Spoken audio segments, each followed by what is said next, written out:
Hello students, good evening. कैसे हैं सभी? अरे भाई, याद कर लिया करो। छोटे छोटे आपको मैं शॉर्ट्स वगैरह भेजती हूँ, ये सिर्फ आपके रिवीजन के लिए हैं।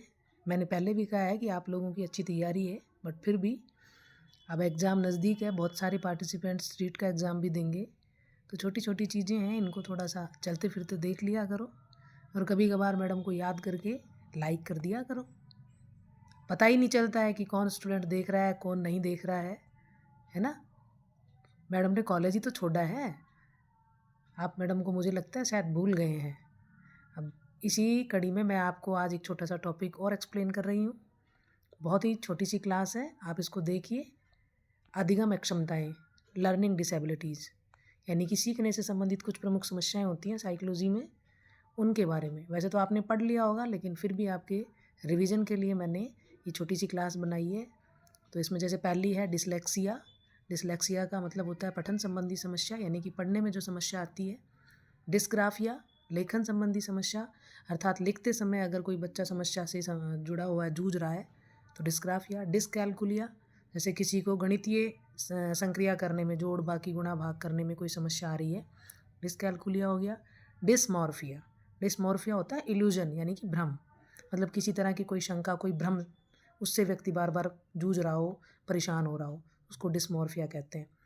डिस्फेजिया, डिस्फेजिया होता है वाक यानी वाणी संबंधी समस्या, हकलाना, तुतलाना, ये सब चीज़ें आती हैं उसमें, है ना।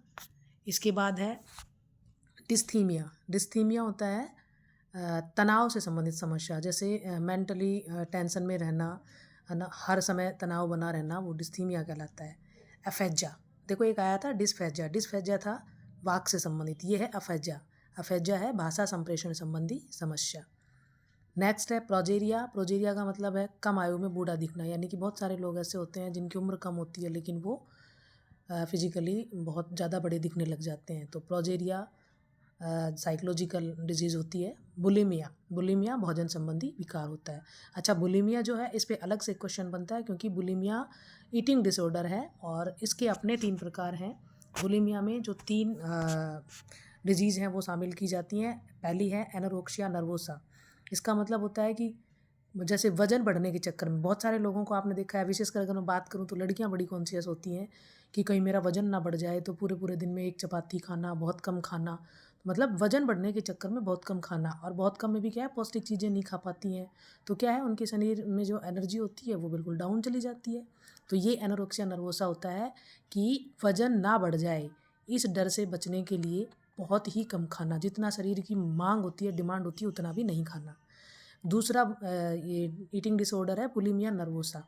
इसका मतलब है बहुत अधिक मात्रा में खाना, मतलब भूख से भी ज़्यादा खा लेना, बार बार खा लेना, अत्यधिक खाना, ये होता है बुलिमिया नर्वोसा। और तीसरी ईटिंग डिसऑर्डर है बिंज ईटिंग डिसऑर्डर।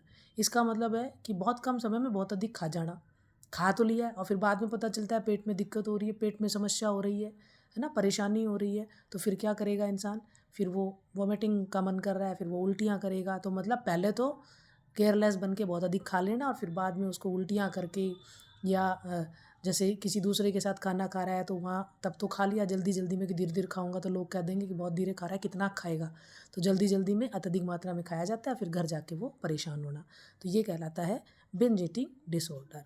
तो इस प्रकार से ये कुछ साइकोलॉजिकल डिजीज़ थी जिसमें हमारी लर्निंग डिसेबिलिटी में dyscalculia, dysgraphia, dyslexia, dyspraxia, dysmorphia, dysthymia, ये सब थे। और ईटिंग डिसऑर्डर में बुलिमिया के 3 प्रकार, एनोरेक्सिया नर्वोसा, बुलिमिया नर्वोसा और binge eating disorder. I hope आपको अच्छा लगा होगा। अच्छा लगा हो तो क्लास को देखना और कमेंट्स में मुझे बताना कि आपको अच्छा लगा है। Thank you, have a nice day.